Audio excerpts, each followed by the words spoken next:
কুফানগরীতে এক নাস্তিক ছিল। সে বলে বেড়াতো, আমি আল্লাহরে দেখি না তাই মানি না। কুফানগরীর লোকজন বলে, আমাদের এক ইমাম আছে নাম নু'মান ইবনে সাবিত, উনার সাথে বসলে তুমি আল্লাহরে দেখতে পাবা।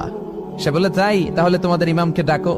সাইয়েদনা ইমাম আবু হানিফা টাইম দিলেন, এই জুমার দিন, আজকে জুমার দিন না, এই জুমার নামাজের পরে ঠিক ভর দুপুরে 2টায় সবাই আমরা একত্রিত হব। নাস্তিকও আসবে, সাইয়েদনা ইমাম আবু হানিফাও আসবে। জুমার সালাতের পরে লোকের বন্যা বয়ে গেল, বাঁধ ভাঙা জোয়ার, অনেক মানুষ। নাস্তিক এসেছে, লক্ষ লক্ষ লোক এসেছে, আসে নাই ইমাম আবু হানিফা। আসে না আধা ঘন্টা, 1 ঘন্টা, 2 ঘন্টা পরে আসছে। নাস্তিক বলে, এই তোমাদের ইমাম যার কোনো সময়ের জ্ঞানই নাই, এর সাথে কিসের তর্ক? সাইয়েদনা ইমাম আবু হানিফা বলে, ইনদি উযর, আমার ওজর আছে। কি ওজর? সাইয়েদনা ইমাম আবু হানিফা বলেন, আমি ঘর থেকে বের হয়ে আসার পথে একটা নদী পার হয়ে আসতে হয়।